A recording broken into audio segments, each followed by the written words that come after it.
Okay, we're here with the legendary Bernard Hopkins coming off the Hall of Fame. Bernard, just talk to us about your Hall of Fame weekend. Yeah, almost a month now. It's been good. It was good. I mean, very unique, very different.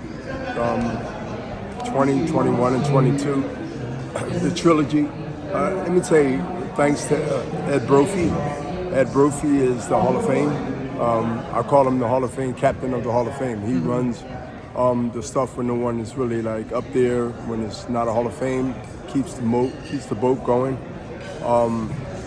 In between the Hall of Fame months of the year, and he did a hell of a job. I mean, if you look at it, with 3 inductees for the 3 years that took place a couple of weeks back, combined in one as a trilogy.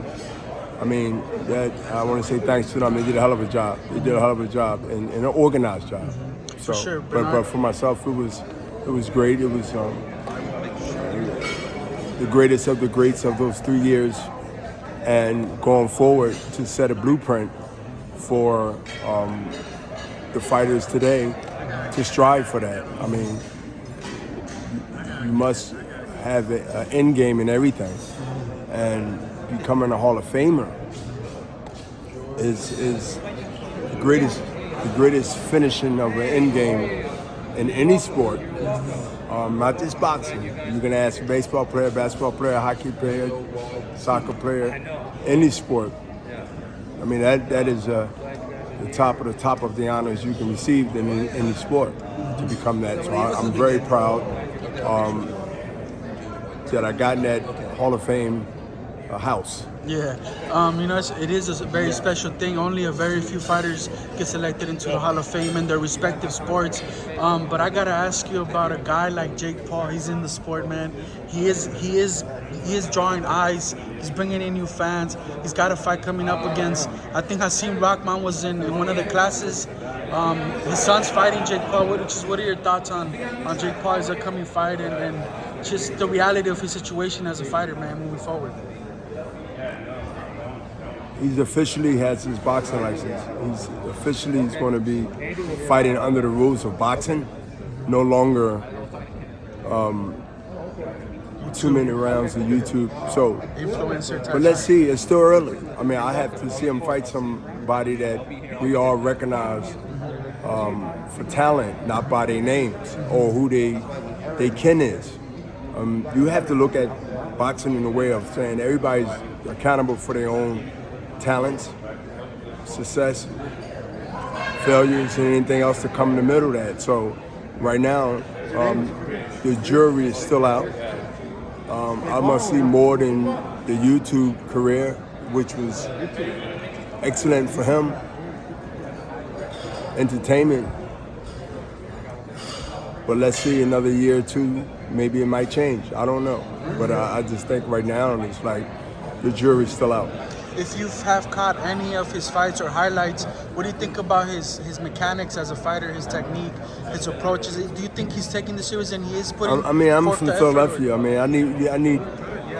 mean, our fighters in Philadelphia that about to turn pro.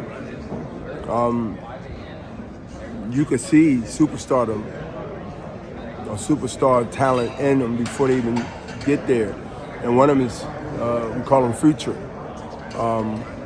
Definitely got a lot of followers on social media.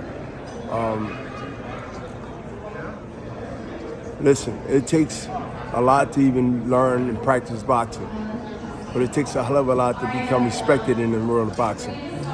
And right now, I don't think that if you ask the casual boxing fan and a hardcore and in between the middle, they're gonna tell you they doing just or thinking the way I'm thinking is the jury is still out. But let me tell you something, it's a good conversation. But right now he's known as a YouTuber.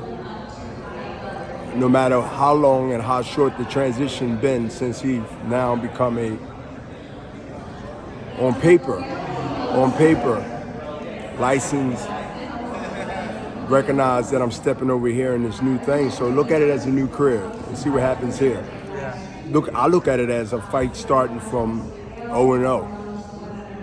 Not 0-1, not 1-0, not somebody that we say, oh, he can fight. I got to say it under the fighting tradition. And it don't take 20 fights for me to know that. I give him 5. I give him 5 fights, with 3 of those fights having some kind of credibility of a name, and that could be a person that over the hill, or a person that had his time, but he still is a threat. I like to see him fight, get a catch weight or something. Let James Toney lose about 5 pounds. And I like to see Jay Paul, if he really wanted to box, I like to see him fight at James Toney. Cool. Appreciate you,